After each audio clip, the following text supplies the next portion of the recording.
Good evening, sir. Okay, so today I have been entrusted with the responsibility to discuss the steps in social science research. So usually I am very much interested to take class with using camera, which will be focusing on the copies, on my copies, and then I can write the things. But what I have found that sometimes it creates problem, because in one hand if we write, in another hand if we focus camera, it also uh, disturbing the focus sometimes, and it overall it would create a disturbance. So presently what I am doing, uh, I make some pre-recorded class note or pre-written class note, and which I am sharing with you using the screen sharing, and with that I will continue the discussion. So today also I would like to give a broader overview of the social science research, and uh, what I found from the center, that they are having the complete program schedule, and the issues which I will be covering, the broader view of the social science research, what I will be covering, a portion of it would be separately dealt in details by some other resource persons. Like when I am talking about the overview of the social science research and the steps of the research, you see one issue would be discussed, that is a literature review.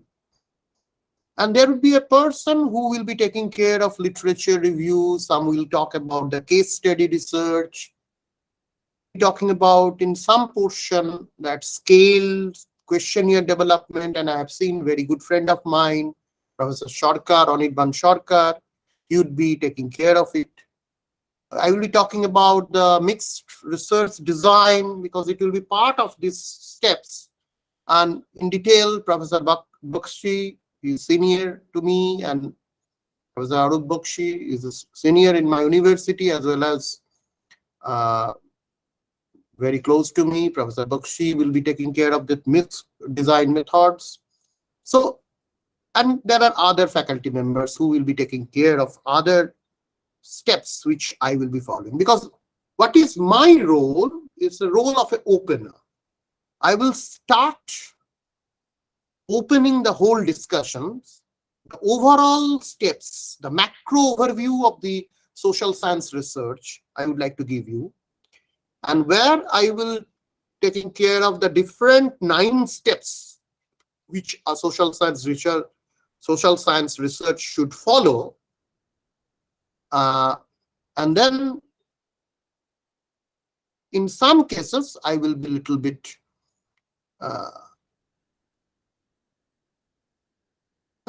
in depth discussion will be taking place from my side, but it is not possible to go for a detailed discussion, but to some extent I will explain some of the issues which will be further taken care by some other resource person. So let me start with this understanding the pedagogy I will be using, that I will be presenting the PDF, which will be handwritten class notes, and it's a legible one, I am assuring you. And parallelly, I will be discussing this issue. I will be discussing with this issue. You may ask question in between, raising your hand, or directly asking some question. If possible, I will take, then otherwise I will allow you after some time. So this would be our methods of operation. So let me start with the discussion. First of all, what is social science research? And where the social science research is different from physical science or engineering research. That we have to understand very much clearly. Because in my institute, I belong to National Institute of Technology, Durgapur, which is predominantly an engineering institute. Nowadays, we are having master's courses on science, other than the BTech engineering and MTech engineering. And also we are having a courses on, not that much courses on social sciences, but some courses like MSW, MBA there. And we are having a PhD program related to management, economics, humanities, science, physical science, and engineering. So I'm one of the faculty member there in the research methodology, and I have to encounter with the students who are from a multiple discipline, having a physical science discipline, Master of Science. After that, they are doing PhD, science discipline, bioscience, physical science. We are having a students of different MTech program, interdisciplinary MTech, and as well as social science and humanities research scholars that are more heterogeneous population. But here, the population is what I believe that homogeneous, mainly the social science research scholar, which may include economics, sociology, political science, management also, etc., etc. My deliberation will be focusing on them only. So first of all, we have to understand very much clearly what is the difference and distinguishing characteristics of the social science research compared with other physical science and engineering research. The main difference between a social science research and a physical science research or an engineering research is lying with role of the human. In physical science research, we are working with mainly material. We are working with environment. We are working with machines. There might be a human interface, but majorly we are working with certain resources which are standardized in nature, whose behavior, whose responses with certain research issues, or if we consider with certain injection of stimulus, the outcome would be homogeneous, would be more standardized. But in social science research, the typicality of it is lying with its people, because in laboratory of social science research, the main element is human being. It is the main research element, the mind of the people, psychology of the people, behavior of the people. So naturally, this is not at all a standardized thing. This is not at all a thing which are continuously behaving in a similar pattern.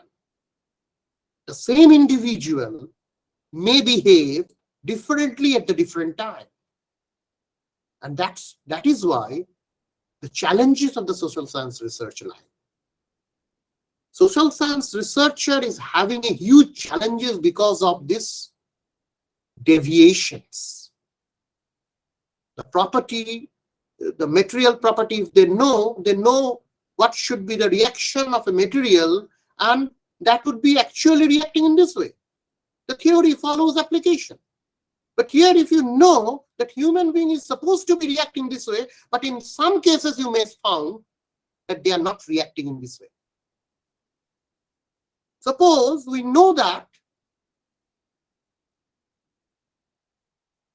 for a basic law of economics like demand law, even you can see that demand law is not universal.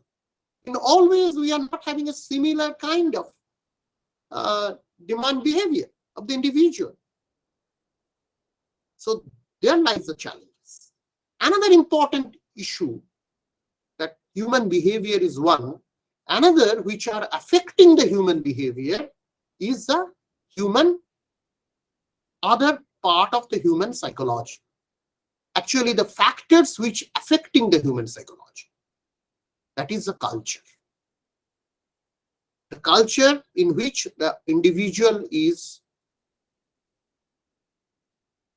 groomed, the culture in which the individual is grown up, the culture and the society's norms which individual perceive, and how society has teach that individual to react. So these are the things which may not make one individual standardized. Maybe homogeneous to some extent within a particular area, to a particular demographics, to a particular country, but across the country that may not be equal. Suppose if you are working with certain individual, how they are showing a power over the other individual, their power politics. It is also governed by the culture and the social norms. So obviously, what kind of democratic feelings and the power politics you can see in America may not be seen similar things in India, though both are a democracy. And here lies the challenges of the social science research. So cultural differences, subcultural differences, differences in the education, child education, system of the education, different in the human psychology, difference in the economic position, the status of the development, the state of development. All these things are affecting one individual.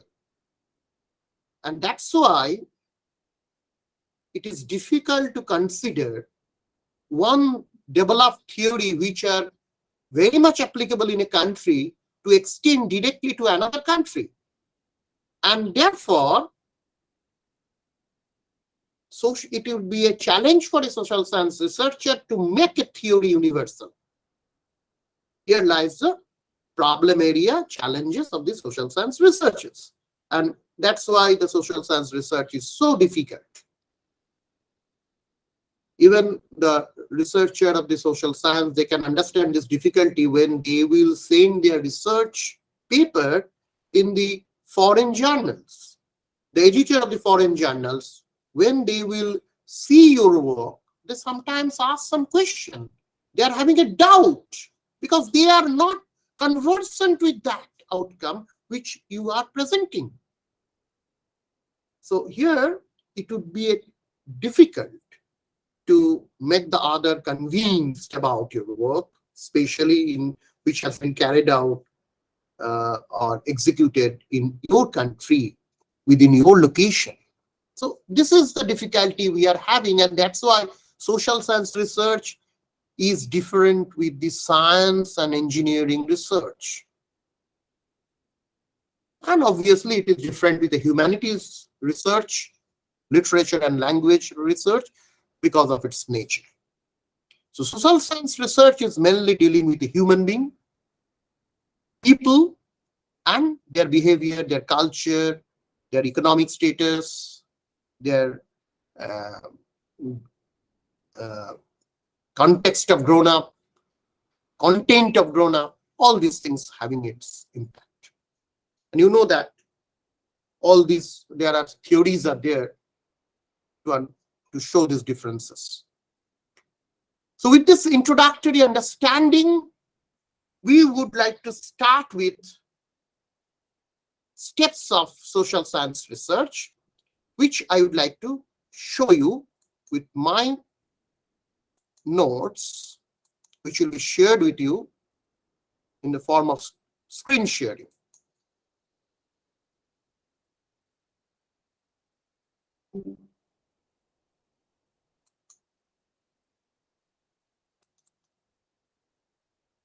Is it visible? Is it Yes, visible? sir. Okay. Yes, sir. Okay. Sir, is visible. See, ignore this first line, which I'm considering.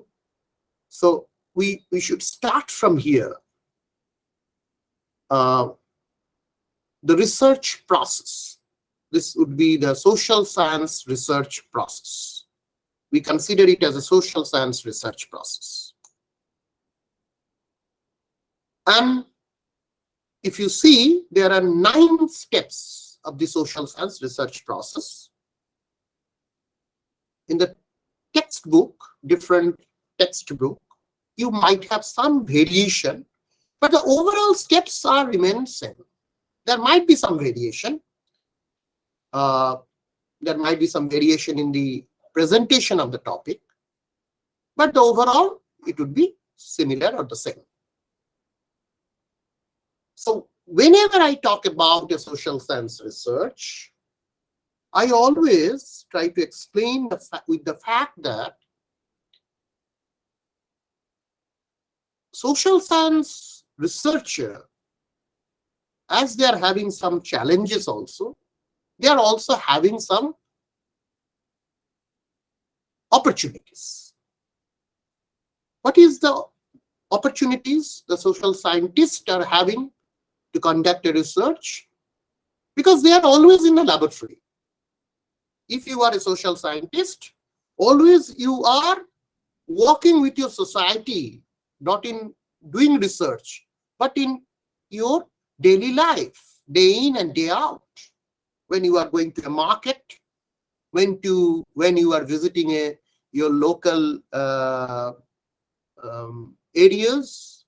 Suppose you are visiting some of the areas, in between the areas where your destination, in between your home location to your destination, there might be some slum areas, and you have to go by just bypassing the slum areas. You have to go to your destinations. Within this period of bypassing the slum area, you might have 2-3 minutes observation of the slum areas. That also gives you some idea. When you are visiting to your when you are visiting your local park for the purpose of morning walk or for the evening walk, you might be facing some of the old person, some of the younger generations. When they are sitting in a tea stall, they are also discussing, they are also showing their expression about the present day politics. So these all are the opportunities for the social scientist. Why? Because physical science researcher or the engineering researcher are male leaders. Researchers who are working with the physical resources, they are only have to face these resources, interact with that resources at the lab. But for you, your whole day in and day out, you're spending with the society, interacting with the different part of the society with a different purpose of activities. You are actually facing, you are interacting with a human being, and they are the resource for your research, for your thought, for provoking your thought. You might generate some new research problem, seeing the particular slum area for 2 or 3 minutes. Some things will spark in your mind. Something can be ignited. Some issues will come to your mind, and you might feel that you can do some research on that particular area. Basically, you are always with the research lab, where it is full of human beings whom you are interacting in your surroundings. As I have already mentioned, that bypassing, when you are going through a slum area or bypassing the slum area, 2-3 minute observation, you might found something new which you have not thought. You might found that they are taking the food not that much good.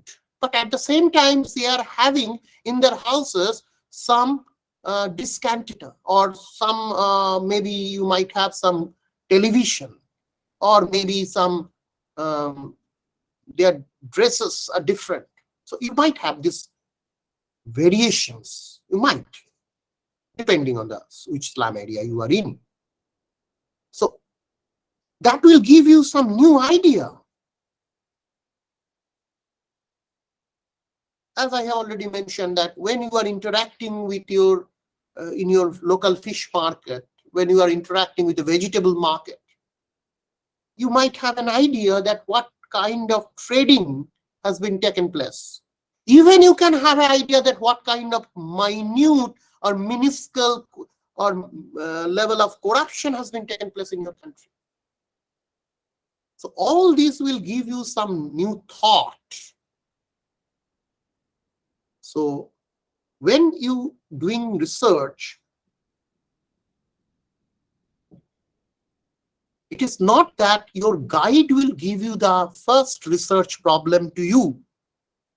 It might be possible that you may, by interacting with your society, interacting with the different part of the society in your everyday interaction, you might have some new idea which igniting, which is coming out, which is appearing to you, and you are visualizing it.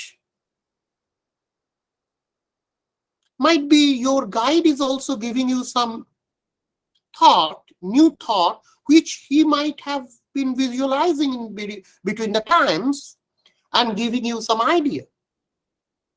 So social science research starts with visualization of the research problem. What should be your research problem? What should be your area of research? I must not say that this specific research problem or a focused research problem. Definitely it will be coming after systematic inquiry. But you might have some idea of a research area or research problem. You might have visualized it, you might have perceived it during your daily occasion, daily interaction with the society. Or might be supervisor or guide might give you some new thought, new idea, or jointly you may visualize a problem. Just one example can help you to understand the whole thing very clearly. Suppose an economist who are doing a research on economics while visiting a particular retail outlet. He might be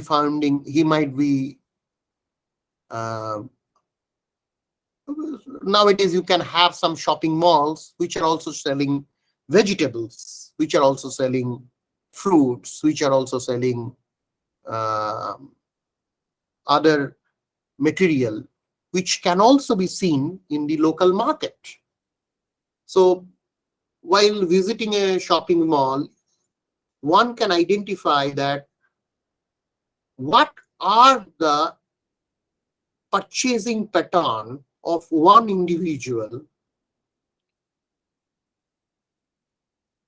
whether he is purchasing vegetable there, where he is purchasing daily needs there, or this individual is going to visit their daily market where local vendors, local vegetable sellers, they are collecting the vegetables from the local market and selling it, or maybe directly from the farmer and they are selling it, whether they are visiting there or they are visiting a retail outlet. So this idea may crop up in your mind while you are visiting a shopping mall and seeing some of your neighbor who is purchasing a vegetable, cabbage suppose, from a shopping mall. So you may have some query, you may be asking this person, why is Xda, you are not visiting to the vegetable market? Don't you believe that there you will get it more fresh there? So you might have some answer from him that why he is visiting or why he is not visiting there. So that also gives you some idea. Suppose this person has given you some answer that during Corona period, from the Corona period, I would like to, because of my age, I would like to avoid crowded place. So I'm coming here. I can safely do my purchasing here. Just a minute. Huh? Just a minute.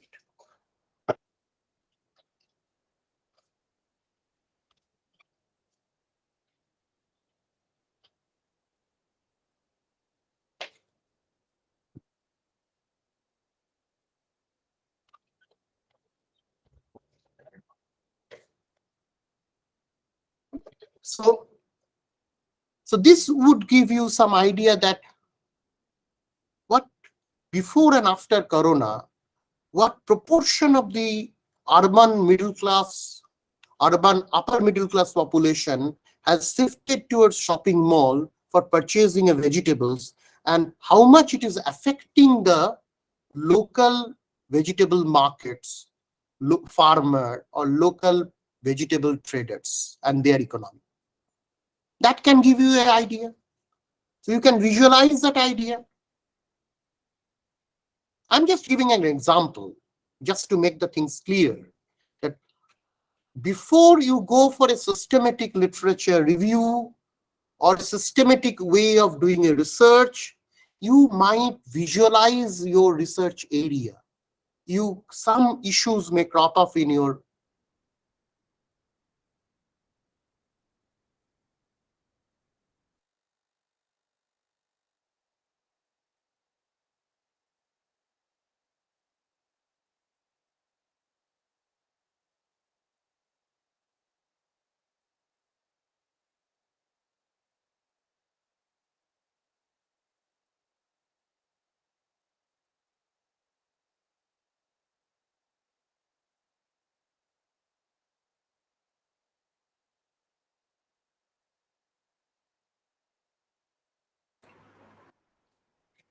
Sir, are you there? Yes, yes. I am calling to sir. That he lost his connection.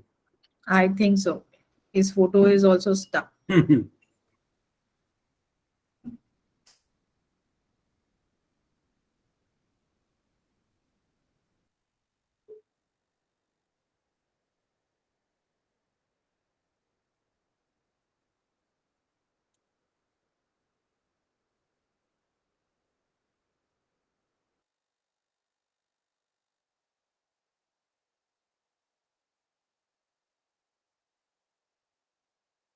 So communicated to sir.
Sir আপনি mute আছেন, on করুন। Okay, Yes. I'm just starting. Just 1 minute, please.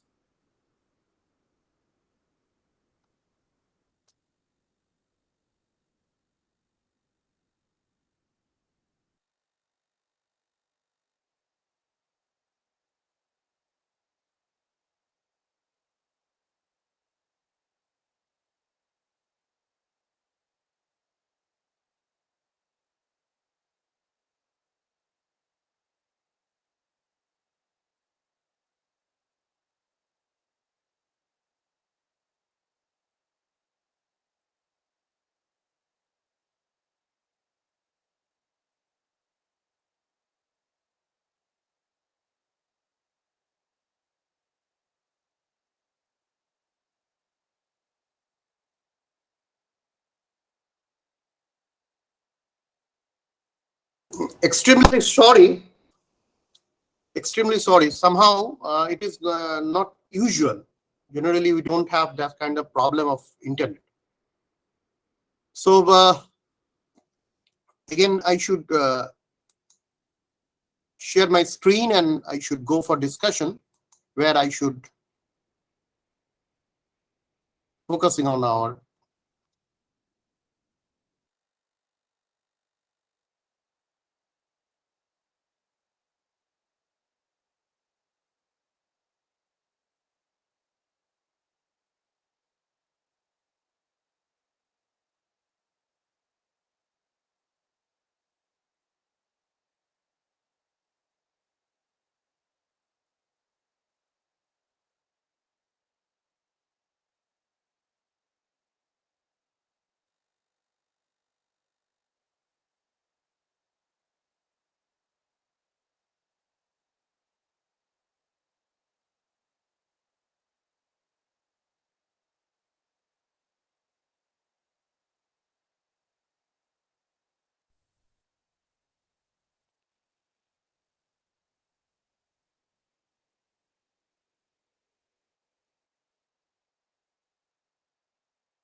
I hope it is visible.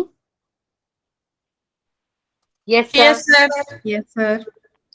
So probably you have heard from me that I am talking about that how an economist can identify a new research area while interacting with his neighbor in a shopping mall to see their purchasing behavior and some kind of variation in the purchasing behavior.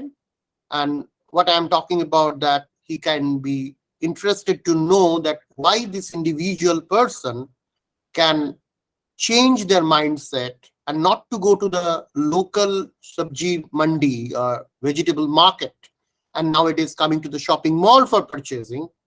One can be a possible answer from this person, which gives a new thought or new thinking, a new area of research, that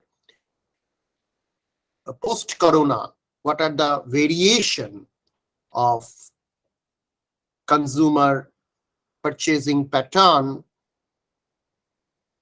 from the local sabji market to shopping mall, and how it will have its impact on the vegetable seller and their economy, their daily life, their earning. So that can be one important and interesting research area. One can do research. Similarly, I'm talking about another example of social science where one individual who is doing his research on management, human resource management, and interface between human resource management and marketing, his supervisor, his or her supervisor may guide that you can identify with a new area of research. You may identify a new problem area, new zone, which is completely new. Maybe it is prevalent in the global organization, but not in India that much. So that can be one idea generating things for that particular scholar.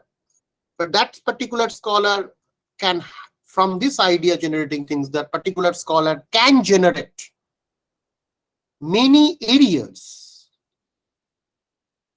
One suppose that kind of area is internal marketing orientation. Internal marketing orientation is a new field of research. What does it mean? It means that, theoretically, it means that when we are taking care of our external consumers, it is called marketing. When we are taking care of our internal customer, they are our employee. And if we are motivating them to actually provide a service to the external customer, as because they have been told internal customer, because on behalf of the company, they are actually facing the customers. And this employee, if they are motivated, if they are satisfied, they can give a better service to the customer, external customer. So it can fetch a long-term relationship with the customer to the organization. It might create a more customer lifetime value. That is nothing but over the period what revenue a company can earn from one individual customer. That is called customer lifetime value.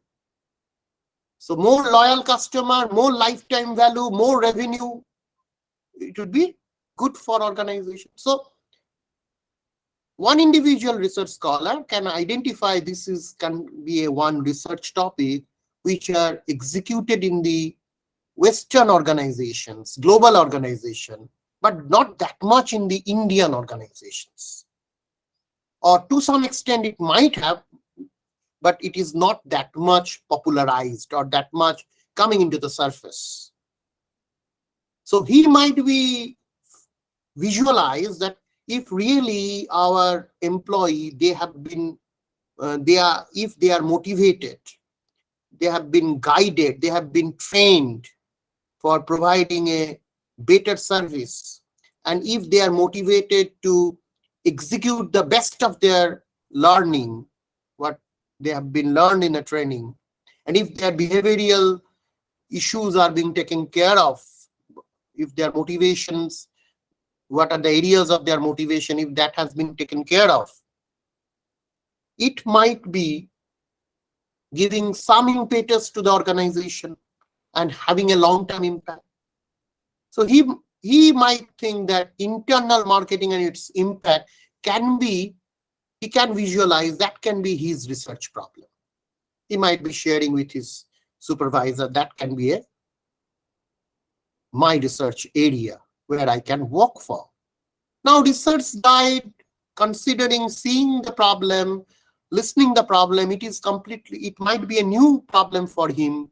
It might be a new domain for him. He might be skeptical. He might be thinking that you might have visualized, but we don't know whether it really applied in any of our nation's organization or any of the global organization who are working here. So we have to learn actually what it is and what kind of research model or what kind of research problem over which we can contribute, we can add, we can see its impact in our organization. So this kind of dilemma is there while you are visualizing a research problem at the beginning of understanding a research problem. But visualization of the research problem is very much important. While a research scholar or a research scientist is visualizing a research problem, in the similar way, he or she actually try to solve the research problem also. Try to see its different way of solving that research problem. So visualizing a research problem means he is not only thinking of that research, but also he is thinking how to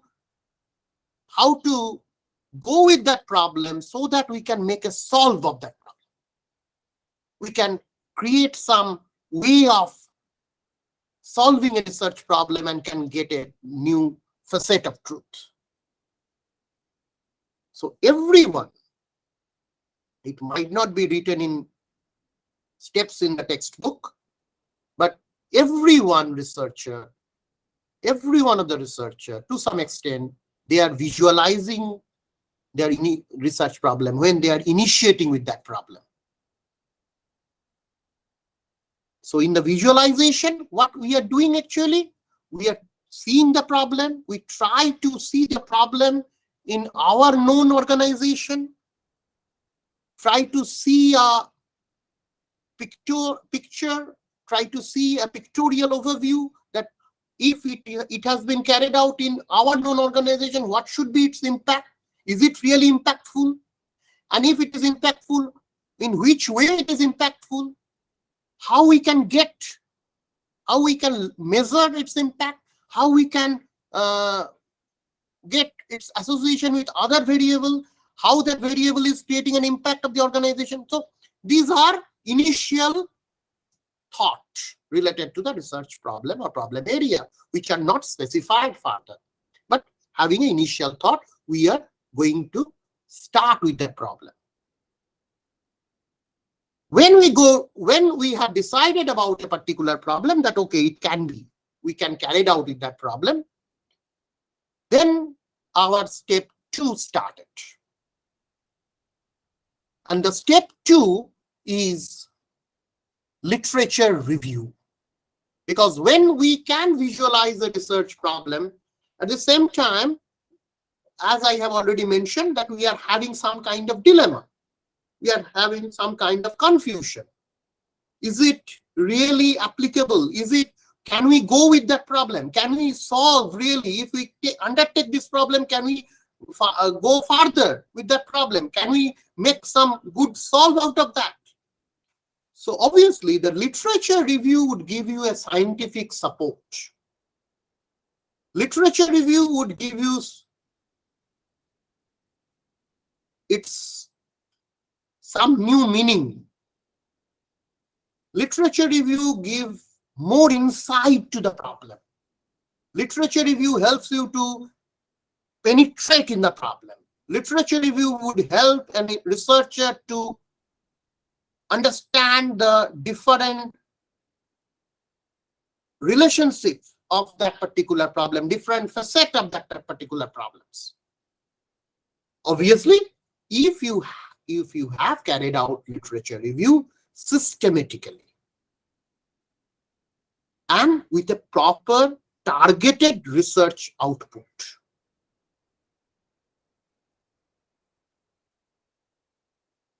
There are two important things which I have mentioned. You can see in this particular page 1. One is called systematic, another is called targeted. What does it mean by systematic review?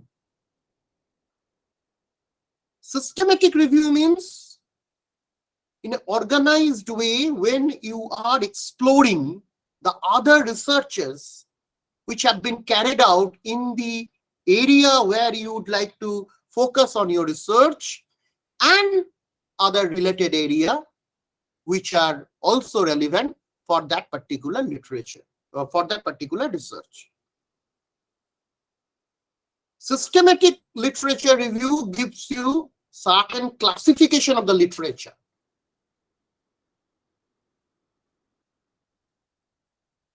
Being a researcher, it would be necessary to understand which of the research output or research papers already published, which are more closer to your research, which are core, and which are peripheral. not that much related with you. That understanding is a purpose of a systematic literature review. On the other hand, you might have thousands of research. Today, it's a day when we are having crowded, we are actually surrounded with huge crowd of research output. We are actually crowded with research output. There are a number of journals and there are a number of research outcome in the journals. Whether every output which you can see, which has been published in any of the journal, is profitable for you? Is it really helpful for you? It is really worthy for you? That you have to understand. Actually, for this portion, I would like to go for the second page for more understanding of what does it mean, systematic literature review. Then I will come back to the page 1 for the next steps. Systematic literature review gives you certain idea that what is a high quality research. Because if you are a student of economics or a student of social science, some of you may have heard the terminology called Pareto optimality, Parito's rule, Paratu's principle. So everywhere in this world, we can have this kind of skewed distribution, not only in case of developmental economics, not only in case of population distribution, not only case of economic developmental distribution. We can have this Pareto rule. What is the Pareto rule? Pareto rule is 20% in normal cases. What is Pareto rule is in case of economics, in the context of economics, it is 20% of the, or 10 to 20% of the population is holding 80 to 90% of the whole income or whole asset. So any of the distribution, economic distribution, if you can work with, like asset distribution, economic resource, possession, distribution of that, earning, income of the people, you can have this idea that 20% of the population is holding 80% or 90%. So that kind of disparity is there. Simply that rule is also followed in case of a quality research. Identification of the research output. There are thousands of journals. And you know that some journals are clone journals, predatory journals. Some journals are unnecessary, they are taking money-making journals. How, as a researcher, you would identify the quality research? Because in any other topic you are doing a research, 10 to 20% of the total research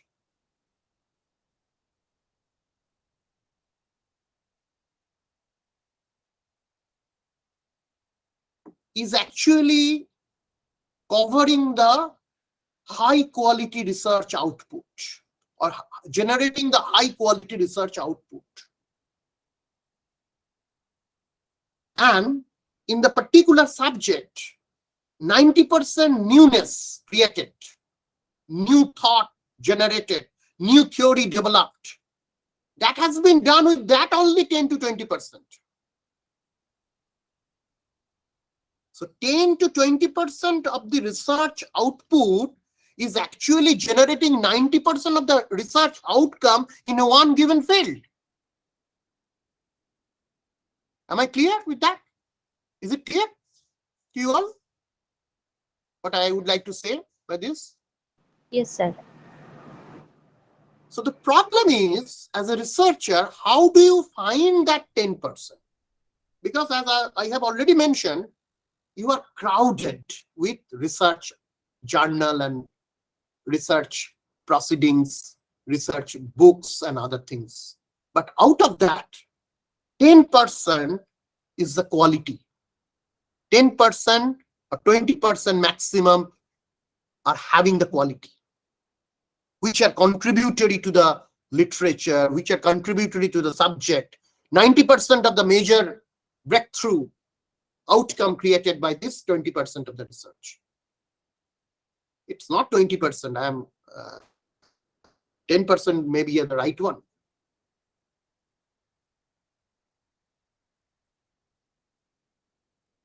So how we can identify? That is the problem area for you first. As a social science researcher, you will face this problem.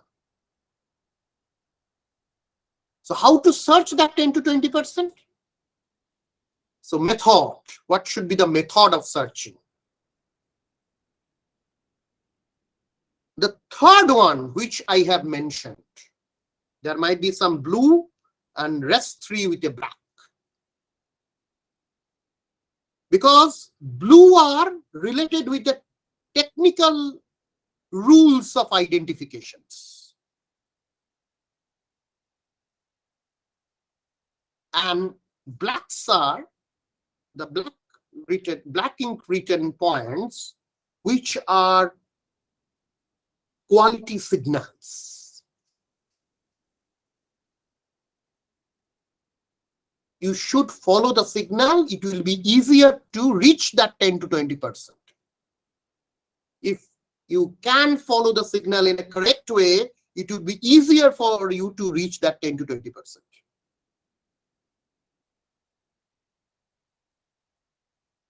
Is it understandable to you all, what I'm telling?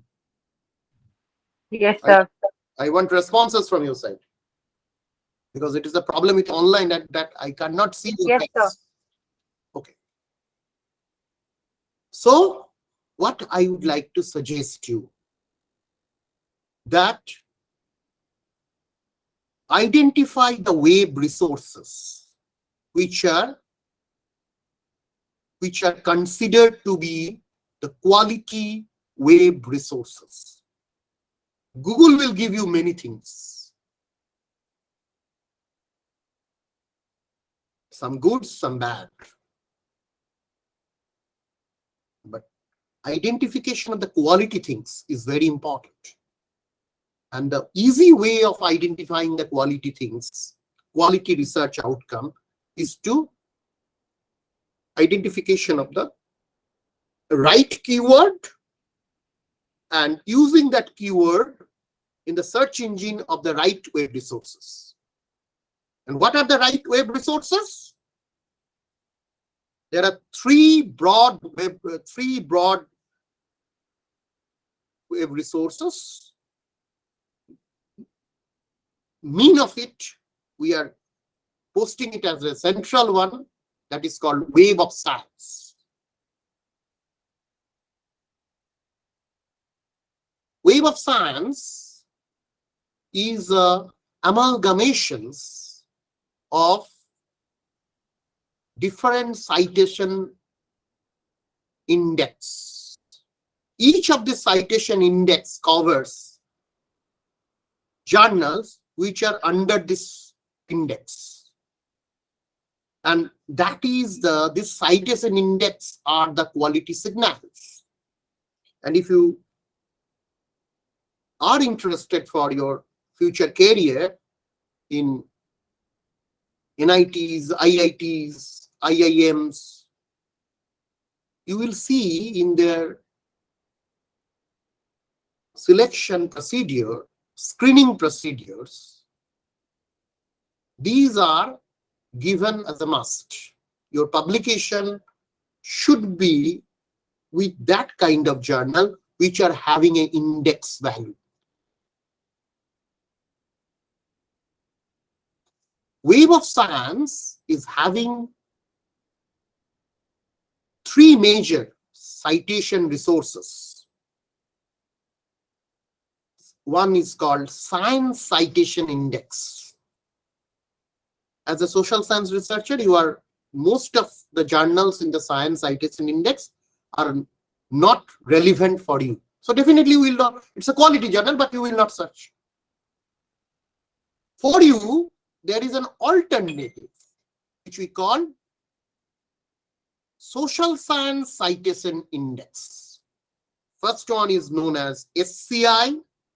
Second one is known as SSCI. Social Science Citation Index. And for humanities and subjects relevant to the arts, there are AHCI, or Art and Humanities Citation Index. So Web of Science broadly having these three different groups. Obviously, as a social science researcher, you will be focusing on SSCI, or Science Citation Index, where you will get a list of journals. Some of the journal may be common in science, social science, or science and arts and humanities. But obviously, when these are available in SSCI, you can go for that. And under the SSCI, you can give your right keyword searching. If you go with a searching of keyword, what is keyword? First, we should be clear. And I hope that you know that repetition is no way harmful, because this will, if someone is left with that knowledge, he or she can have. See, when we submit a journal, when we submit a research paper to a journal, based on our research area, we have to identify some of the keywords which are relevant to my research. What is my purpose to provide the keyword? Many will not understand. At the last time, they might be giving some of the 4 or 5 words they are collecting from their research paper and can give as a keyword. No, that is harmful.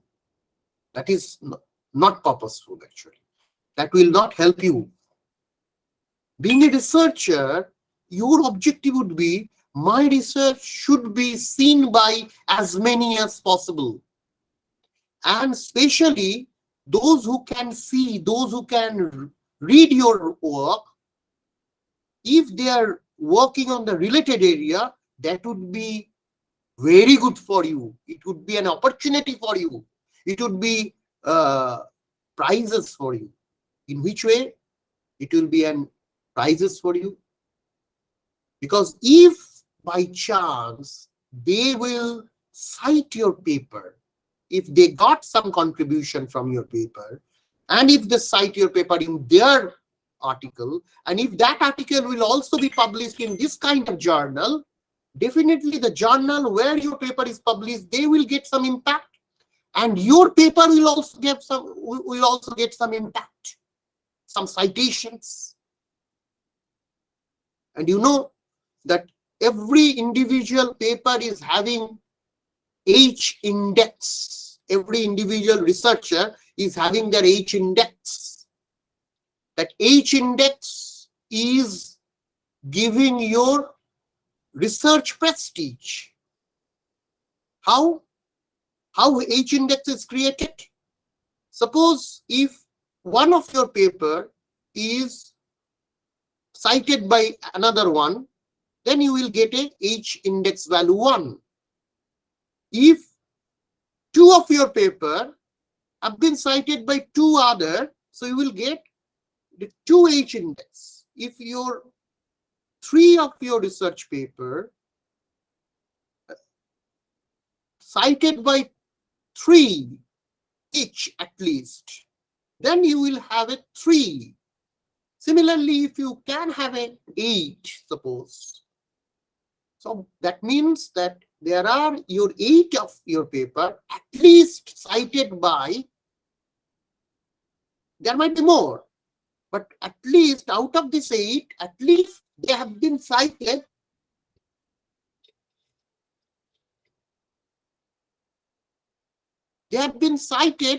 by 8 researchers in some good journals. So at least there are 64 citation, 8 square. Similarly, there is another index called I10. Each of the paper, if cross 10 citation, we call it 1 I10. So if your paper is getting highly cited, obviously it would be a good impact.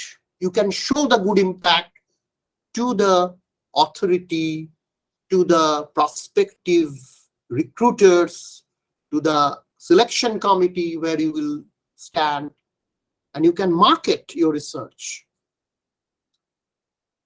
Actually, why this system is being generated? And I'm coming to that. But first of all, I'm telling you that why the keyword is important. Because with that keyword, you can connect with the right researcher.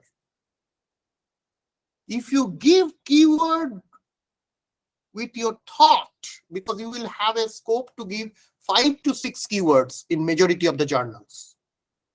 So if you carefully chosen that 5 or 6, if you chosen it carefully, then which 6 word will maximize your research idea, or with that 6 keywords, one can have it as much as the idea related to the paper. That is your success. You can maximize the idea that one can view or one can have seen that keywords. That is the purpose of the keywords. So when you are searching with that keywords, you will give, if you give a proper keyword related to your research, suppose internal marketing. So internal marketing, you would like to do a research on internal marketing. So internal marketing can be one keyword for you. Internal marketing along with employee satisfaction can be another keyword for you. You can search employee satisfaction, you can search with internal marketing. So you can have some overlapping paper. You can target that overlapping papers which are related to internal marketing and employee satisfaction, and they are finding the relationship of this, if you are interested to do that research on that particular area. Clear? So right keyword, with that keyword you can search using this web of science, using this good resources. There are another important thing which I'm talking about in relation to the web of science. That is another research output pool is there, which is called emerging citation index. Emerging citation index is pool of those journals which are under the purview, under the scanner of the Web of Science Authority. They are doing well. Their research output are creating a good impact, but still they are in the scanner because for 3 or 4 years, and then only they could be considered in main of the Web of Science like SSCI, SCI or AHCI. So emerging citation index pool of journals is also important because these are potential journals. We can have conference proceedings, conference research paper also for those conferences which are accredited by Web of Science. Those conference journals are also be there in some depository of Web of Science. All are considered to be the Web of Science. So using this keyword, you can have write journals, write research papers, quality research paper with the quality journals. Similarly, you might have another journal which are relatively, if Web of Science is A+ categories, Scopus is another source of journals. Web of Science is originally with Thomson and Reuters, and Scopus is with Elsevier. So these are two good publishing houses. But Scopus is considered to be the next to Web of Science, relatively broader, but with some lesser of quality. But still, this quality of Scopus is highly appreciating quality.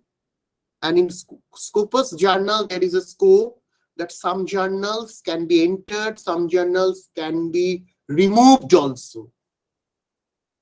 And Scopus published an Excel where it has been mentioned clearly that whether this journal is still there or it has been removed. So every year it is updated, Web of Science and Scopus database. Every year it is updated. So you can have, if you have a current list, you can get the idea of the quality journals and quality. And if you use their search functions and appropriate keyword, if you use, you can have access to the right quality papers. Okay. You can go for ABDC. This is another database specially used for the management. Australian Business Deans Council. They are not a depository, but they are accrediting the journals which are under the ABDC. They are accrediting with a some classification A+, A, B, C, with the 4 classifications. Present days, IIM recruitment is depending on how many ABDC journals one is having. IIM is considered to be the highest body in case of highest institute in case of management. There might be 1A, 2B, 3C. This kind of rules are followed. That means 1A+ may be equivalent to 1A, 2A is equivalent to 3B, or maybe equivalent to 4C, like this. Exactly, maybe some differences are there. So this is related to the publications, which are also important for you, for your career. But here also, while doing a literature survey, searching a literature is very important. And this is the way you can search the quality literature that we have explained to you. You can directly go with the publishing houses with the high reputations. You can check the journals, where from you get the research paper based on their impact factor, the paper's number of citation already. So these are the factors which will also help you to guide or select quality paper and quality journal. And these are all a signal of higher quality. Now, after doing this, what you do as a systematic literature review, you will do next. But after getting the literature, whole bunch of literature, it is not possible for you to get 100% of the, if you found that there are maybe 400 quality paper related or core to your research area, it is not possible to study all 400. If anyone is claiming, they are claiming more, much actually. What actual? It's not possible for one individual. There might be, he might have 10 years or 15 years for doing research.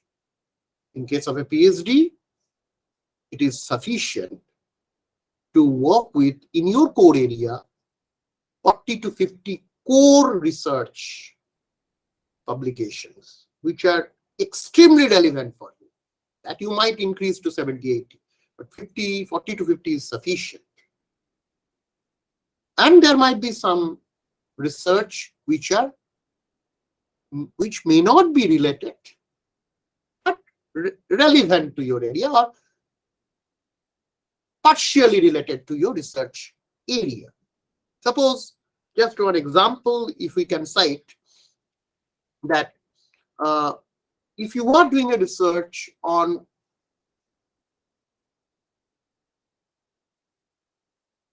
internal marketing and its impact on employee satisfaction, suppose if you are having an initial plan,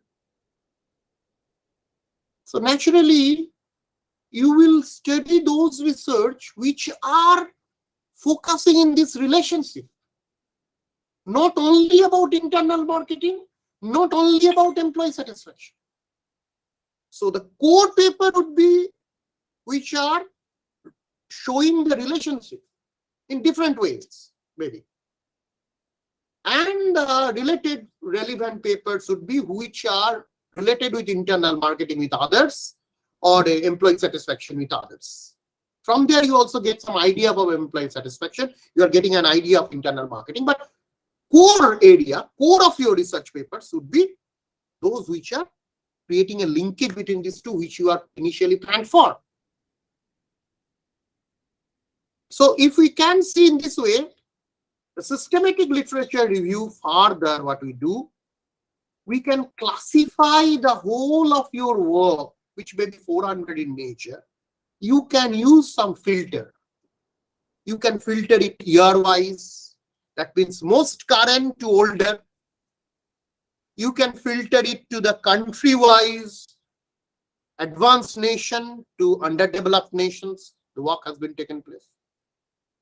Or developed nation to semi-developed nations. Continent-wise, American, USA, major work has been carried out, have been European countries, then Asian countries. Methodology which have been used, different kind of methodology has been used for the similar research outcome, you can identify. So these are different way of classifying. It's a part of systematic literature review. Nowadays, there are softwares who are doing bibliometric research review. I do suggest for doing that, but at the same time, systematic review by yourself, that is also essential because it will also help you to learn the subjects. Bibliometric review using software would be more good, appear to be a good packaged one, but may not help you that much to learn or go to the inside of these issues. So let me focus on that way. It's a pictorial description. If we have a circle like this, where you can have core research area, inner circle will show you the core area, and part of it which will be methodology based, and the peripheral circle or the outer circle will give you the related areas. So pictorially, if you can think in this way, then there would be some two axes if we can focus on it, and where one axis will define the whole research which are critical literature review oriented, and another is empirical research oriented. You can understand the critical review oriented, that is a theoretical work, And another empirical work which will be taking a data they have surveyed, and based on that they have theorized. So critical review, empirical theorization. Both way you can divide the whole circles, all of the circles. You can also divide the whole circle with newer, that means which are current research within 5 years or 10 years, and older, which have been carried out in more than 10 years back. So this way we can have a classification of critical older, empirical older, critical newer, empirical newer, and core, further core, and methodology based. So you can identify your point of research, which may be sufficient. 50 research you get some related area which will be sufficient for you, and you can identify it this way. So this would be called systematic review of the literature. Next to that, after doing this, what is your primary work? As much as abstract you should study, as much as abstract you should study. Maximize as much as abstract you can go and you can study. And using the studying of the abstract, you can try to initially classify which are core and which are non-core. For each core, go to the methodology, check the method they have used, so that method-wise you can also classify. Further, you can classify with years, you can classify with whether it is a critical or empirical, as I have already mentioned. So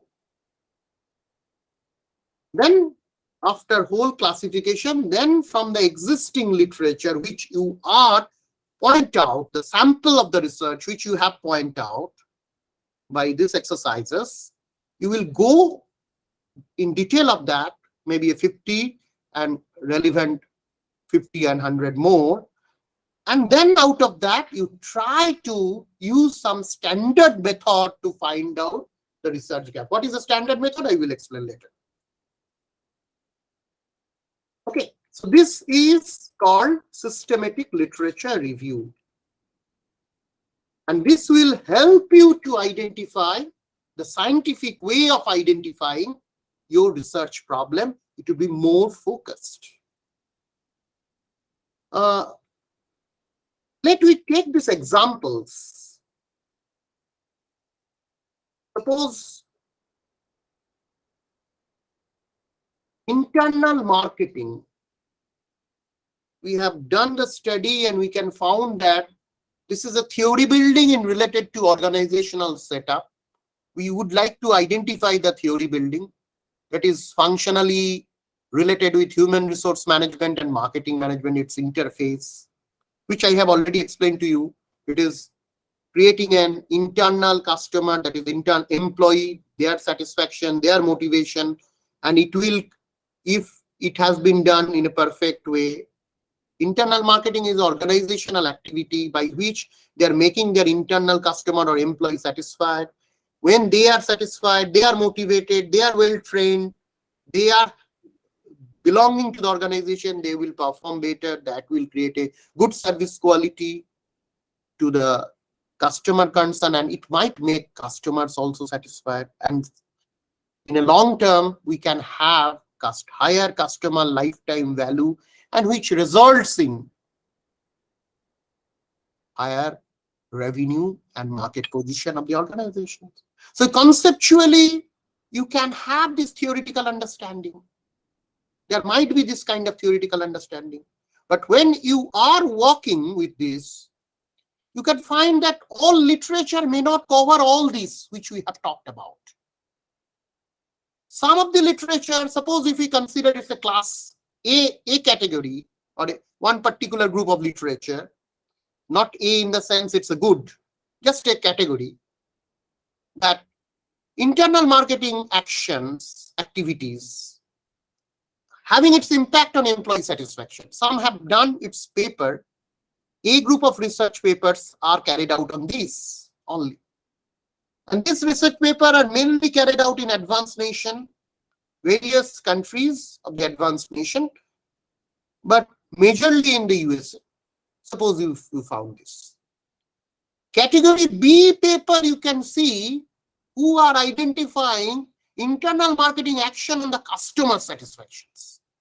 But they have not taken care of employee satisfaction. Directly, how internal marketing actions have an impact on the customer satisfactions.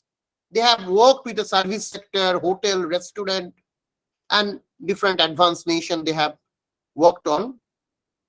They have directly measured internal marketing action on customer satisfaction and service quality. Okay. There are third group of research which you have found that they are actually studied employee satisfaction in the perspective of human resource management. They have studied the organization having an employee satisfaction. I hope I am connected now. Are you listening? Yes, sir. Yes, sir. It is Yes, sir. Yes, sir. Yes, sir. Yeah. So third group of literature, that is organization with employee satisfaction, and you see that have an impact on higher rate of customer satisfaction. Again, this has been carried out in hotel and other service sectors. Not in hotel, other service sector also. And in some of the product market also.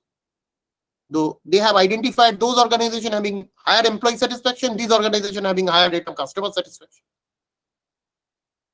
So considering these three group of researchers, but your theoretical understanding tells you that this all should be linked. But in literature review, you would not found they have been comprehensively defined. But from your domain knowledge, you know that they should be comprehensively, they should be explained, manifested in a comprehensive manner. But actually it has been in a different literature review, you can found that different group of literature have studied it from a different angle. So that gives you some idea of research gap. So I'm talking about the standardized procedure of research gap. What is the standardized procedure of research gap? That one gap should be in a different, studying the literature, you might find that one group of literature may make a link of A and B, some group of literature may link B with C, some group of literature make a link with C and D, but never be there a link of, comprehensive link of A, B, C, D. So as a conscious researcher, when you are doing the literature review, you are also finding out that is there any such kind of gap that there is no comprehensive understanding of the whole problem.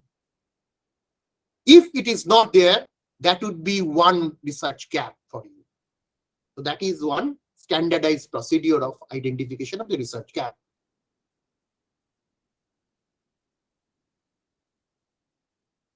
Okay.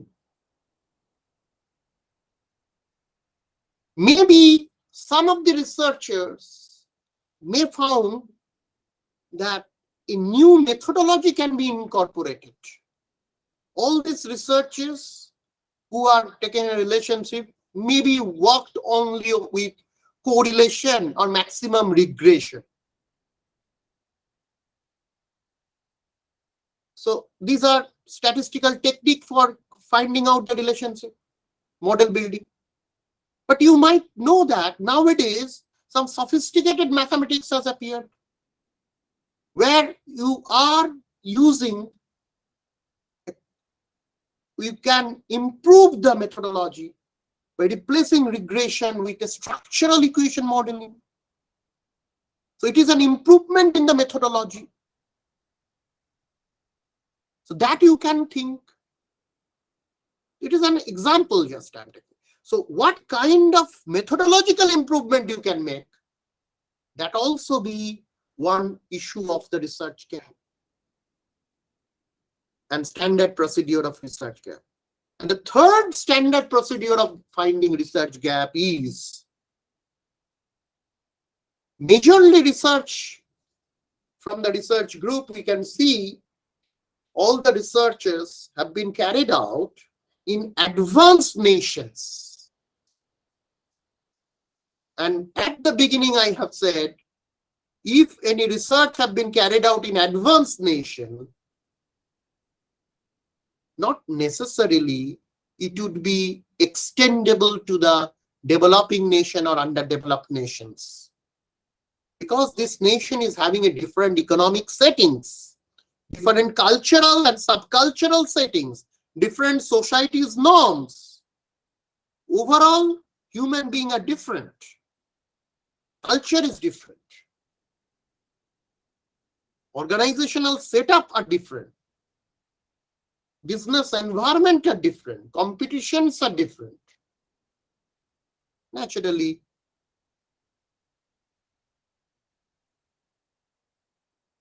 it can be considered another research gap, and we refute the same research which has been carried out in developed nation and make a necessary changes in the model in terms of developing nations. Personally, I have also done in one of my research where power facets in distribution channel in global context can be changed in the Indian context, because India is operational with some kind of personal relations, which are not seen in case of America, where more of professional relations are working between company and distribution channel partners. So due to this personal relationship, some different kind of power facets are operating here. So that kind of modification in the models is necessary, and that can be also considered as research gap. So based on the research gap, we can have an initially proposed model that may not be final. The initial proposed model that IMA, ESCS, IMA, knowledge and motivation of employee satisfaction, better quality service, and customer satisfaction. So we can have a 5 variable, we can have a 3 variable, making the things more comprehensive in the nature. Okay. So I'm coming back to the page 1 again. Where you can see we have covered the research gap identification as a step 3. Then we can have the step 4. So from the identified gap, we may have to think for research, how we can convert this research gap into research objectives, research queries, research questions. Okay, so I would like to take a break for 2 minutes. Is it okay for you all? Yes, sir. Just I will take a cup of coffee and then I come back. Daya is there? Yes, sir. Yes, sir. May I take a break, Daya? Yes, sure, sir. Okay. Just a minute.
Okay, we may start.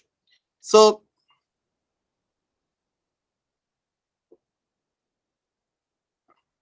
how we can, from the research gap, how we can develop the research objectives or research queries, and from the research objective, research question we can develop, and from the question how it can be converted to hypothesis. And while doing the hypothesis, constructing the hypothesis, we have to think for selection of the research design, the preferred research design, because from the same hypothesis we may carry out a different research design to get the answer of the research query. Obviously, parallelly, we have to think for what kind of statistical tools necessary for solving this hypothesis. That is also crucial. So here we can have these 2-3 things for discussions. Let me come back to these 2-3 things, and then we will come back again for next of the steps for doing a social science research.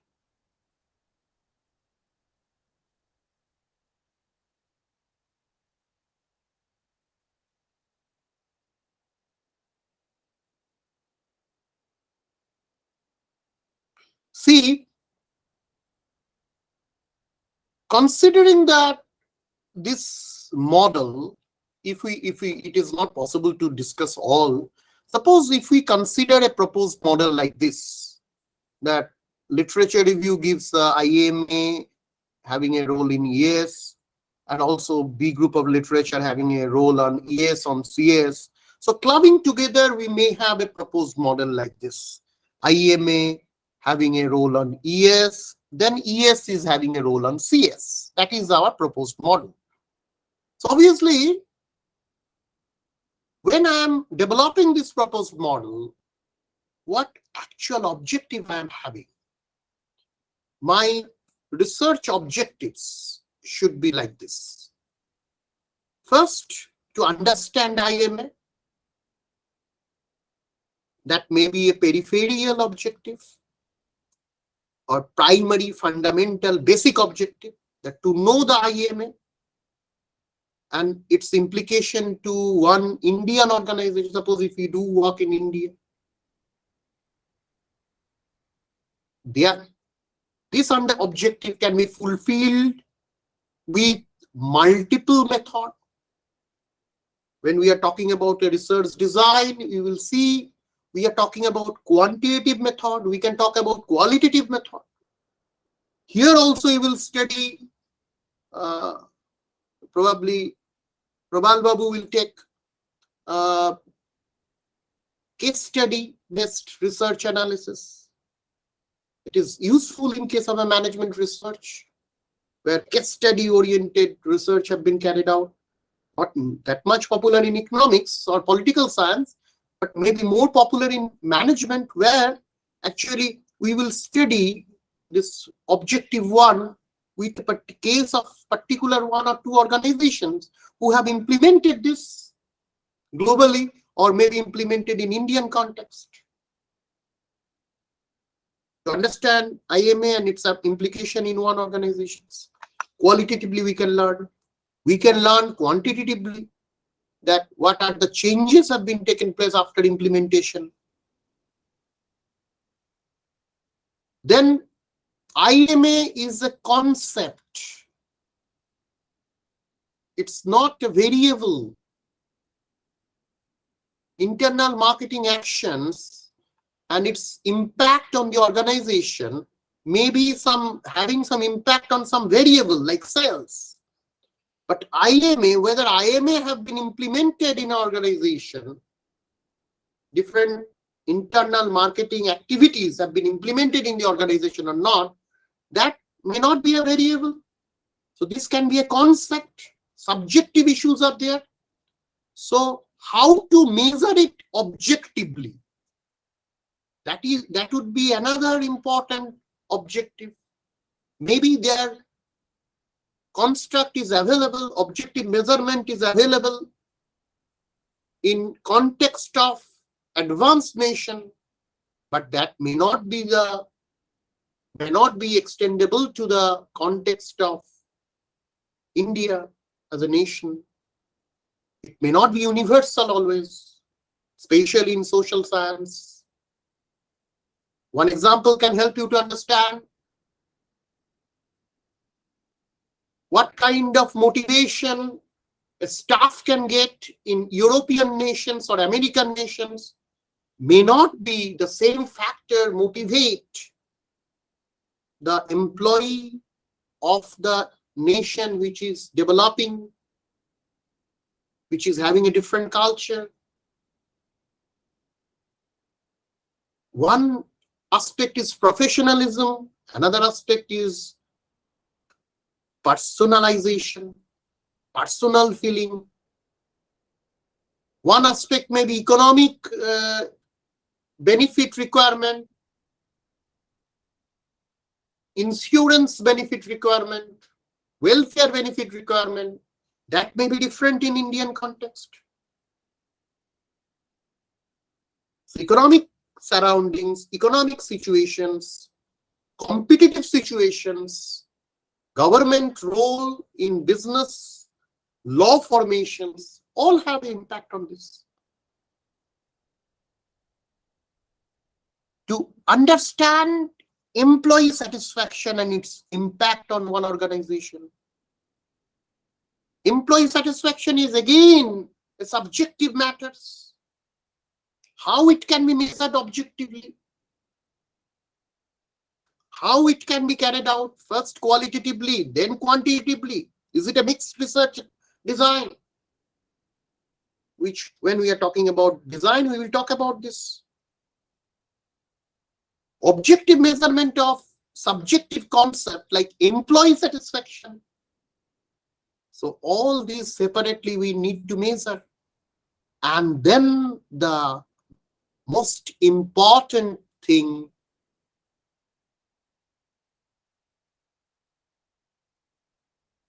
is the relationship between internal marketing actions and employee satisfactions. Relationship between employee satisfaction and customer satisfactions should also be part of that research.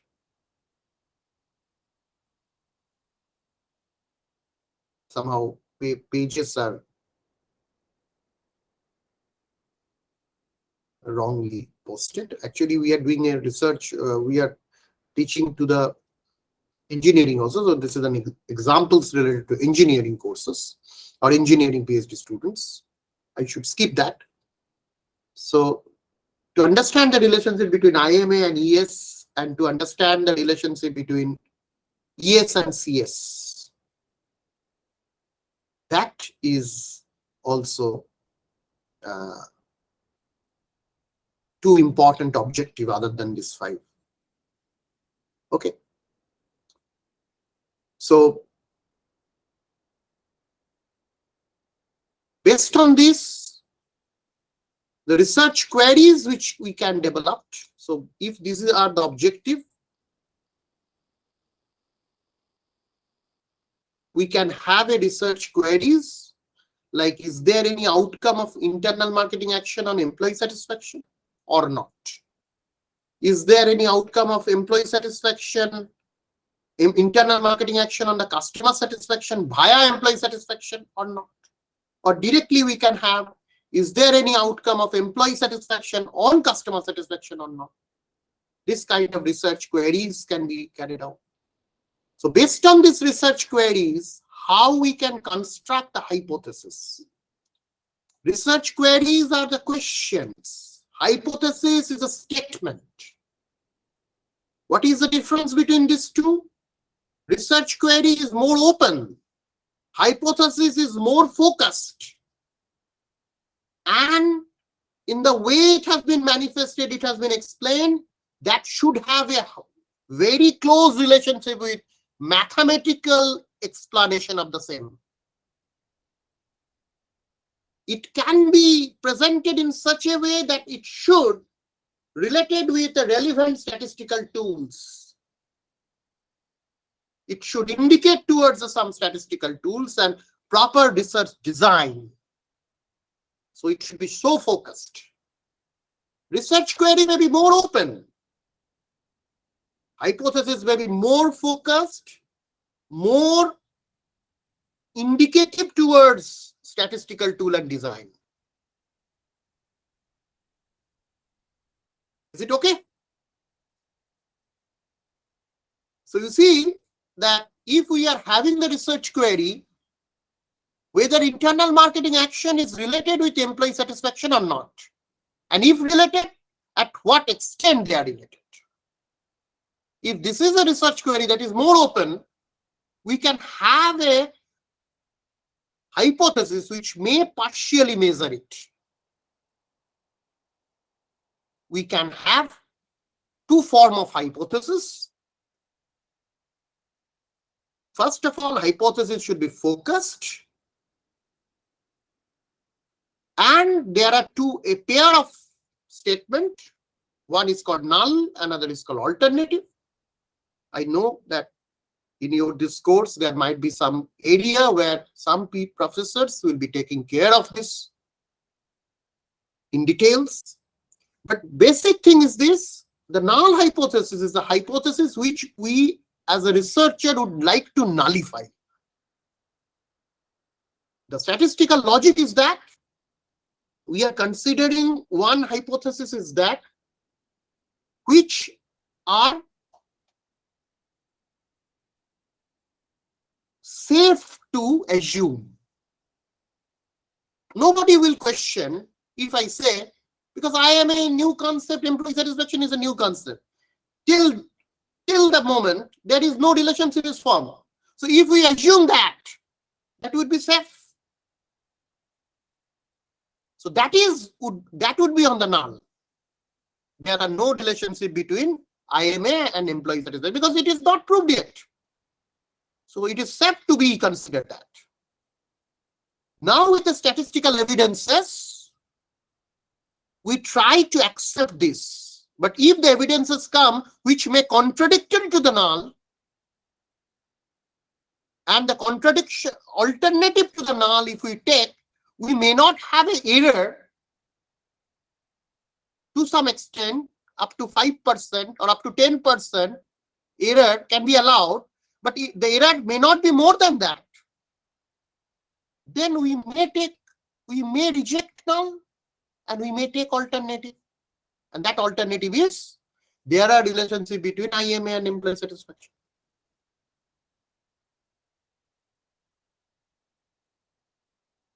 See, this null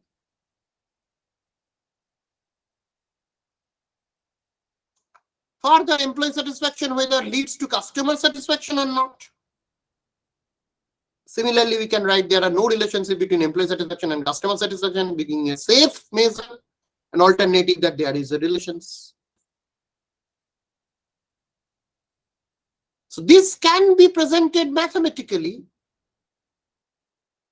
that if we consider the correlation, the meaning of correlation, suppose we are considering, we will use the correlation, but it will be dependent on the design. I will tell you later. Suppose here we are considering correlation is the appropriate statistical tool. So we have considered the R of IMA and employee satisfaction. There is no relationship, means correlation should be 0. And if there is a relationship, that may be positive, that may be negative. At what extent the relationship is? Neither we have measured the R, nor we have measured whether the directions. We may consider the alternative is this, not equal to 0. That may be positive, that may be negative. So two-tailed test can be carried out. Similarly, for this, RES, CS is 0 or not equal to 0. So this would be indicative that we should use the correlations. If the same thing can be carried out with a different ways also. Due to paucity of time, I'm just telling you briefly how it can be carried out. We can take some organizations. We can take the whole employees and their impact of internal marketing action on them, based on which if we found that there are two groups of those employees whom those organizations where IMA have been implemented and another organization there where IMA has not been implemented. If we take the employees from both the organization, they are the independent group of employees, and if their satisfaction scores can be measured and can be compared, and if it is found that the organization where internal marketing action has been carried out, the employee satisfaction is more compared to the organization where IMA has not been carried out, the employee satisfaction is less. So we can consider that that there might be a relationship between internal marketing action on employee satisfaction. In a similar way, those organizations where employee satisfaction is higher, if the customer satisfaction is also high, and those organizations where employee satisfaction is low, if customer satisfaction is also found low, means those organizations having IMA, where employee satisfaction is also high, customer satisfaction is also high, and those organizations where IMA is low, no IMA has been carried out, employee satisfaction is also low, and their customer satisfaction is also low, then we can prove that model also in this way. But it is a proof through an experimentation. And in that experimentation, the hypothesis would be mu of the organization, the mean of the organization where IMA has not been carried out, their employee satisfactions. Mean of the employee satisfaction of the organization where IMA has not been carried out is not equal to mean of the employee satisfaction of the organization where IMA has not been carried out or has been carried out. Okay, so average score of employee satisfaction for those organizations where IMA has been carried out and has not been carried out, if it is found a difference, that can be written as H null, that mu of employee satisfaction is equal to mu of customer satisfaction, mu of employee satisfaction. Mu1 of employee satisfaction is equal to mu2 of employee satisfaction. Mu1 is organization where employees IMA has been carried out. Mu2 is organization where IMA has not been carried out. If that is considered as an H0, that way also we can consider the null, that there is no relationship between IMA and employee satisfactions.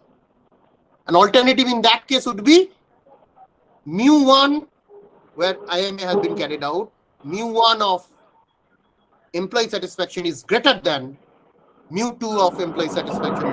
Means employee satisfaction. Yes, any disturbance is there? Yes, please.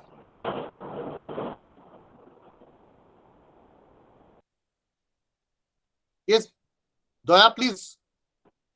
Who actually?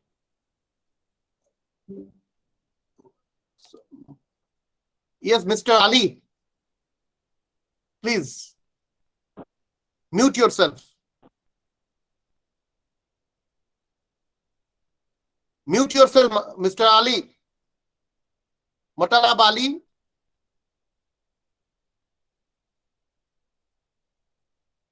Matalab Ali, please mute yourself. Oh. Sorry, DC. Okay. Thank you. Actually, this will create a disturbance. So what actually I am talking about, this way also we can present the hypothesis if the design is different. And in that case, a different statistical tool will be used. Here we are comparing two independent populations. For the same issue, we are comparing two independent population, and there would be independent sample t-test would be useful, not the correlation. But measuring the same thing, same research query. Am I clear? So this way, we can understand that we may use a different kind of research design in research based on the nature of the data. If the design is that the data have been collected over the period that we call longitudinal. If on a particular period across the responses we are comparing cross-sectional, panel is basically a combination of these two. Suppose one particular country's GDP over the periods, we can take longitudinally. It will be easier for you to understand. We can make a relationship between sales and advertising of one organization, where advertising can be taken over the period and sales can be taken over the period, and we can make a relationship longitudinal. In a particular year, all competitors, within an industry, all players, their sales and their advertising, we can take and we can make a model. We call it cross-sectional. We can take a customer panel and over the period, we can take a data from them. The same panel over the period, we call it panel. So based on the nature of the data, we can have a different kind of model, different design. Basic model will remain same, but the collection of the data and all will be different. Some model will be exploratory. You will study exploratory factor analysis through PCA here in this FDP, which actually, when we are not having any information, it will give us a new idea. That can be done. Exploratory analysis can be done quantitatively, can be done qualitatively by using a focus group study. And the inference, which I have presented just a few moments back using the hypothesis, we call it conclusive. When exploratory factor analysis, we are going for a confirmatory factor analysis, we call it conclusive. And a mixed design means initially we can qualitatively, we can explore something, and then we can do quantitative study for conclusion. We call it mixed design. Professor Bakshi will teach on this. Use of data types, qualitative data, quantitative data, and mixed nature of data. Qualitative data can be used sometimes. Some regression nowadays are available where categorical data, which are more of qualitative in nature, and quantitative data parallelly have been used for building a model. Different type of methods, empirical, which we are doing. We are collecting a data through questionnaire, household survey in economics.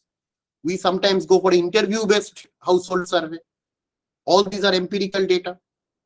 Empirical data can be this primary data.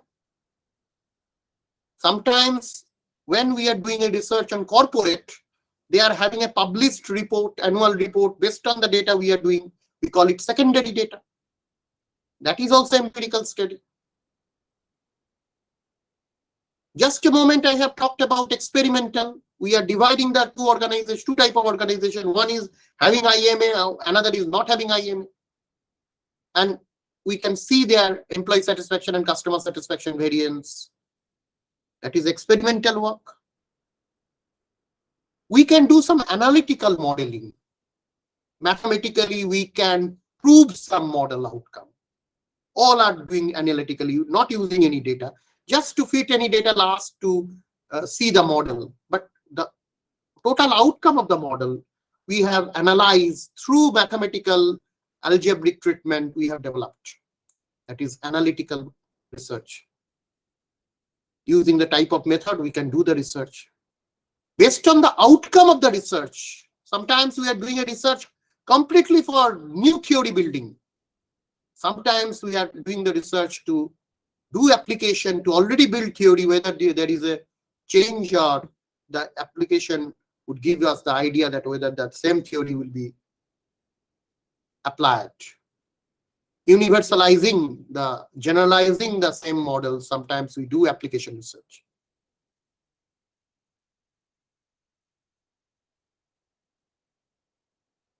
Okay, so here we are coming to the step 6.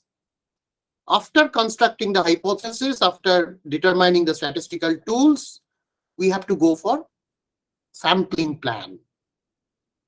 For sampling plan, before sampling plan, we have to consider about the population frame, that where from the population frame, if we know the population, then only we can know the sampling unit and we can carry out the probabilistic sampling plan or non-probabilistic sampling plan. I am not going detail because sampling should be treated separately, and where obviously population frame and sampling should be taught. Sampling is a technique by which you collecting the identifying the points, sample unit, and from where we will collect the data. But for collection of the data, we sometimes have to use some questionnaire. And in questionnaire, different subjective and objective issues are involved. For measuring the objective issues and subjective issue, we are using 4 types of primary scales and secondary scales. This is also another area Professor Sarkar will take care of. I should not intervene. So some 4 primary scales are there and some secondary scales are there, which we need to understand when we develop a questionnaire. And based on that, we can go for data collections. There are methods, different methods, interview methods, questionnaire-based method, qualitative data collections methods like focus group studies are there. And finally, after collection of data, using the statistical analysis using different softwares and statistical tools. So here we end our discussions on steps of social science research. I should not extend further. I hope now it is open to all. If you are having any question related to my discussions, you can ask.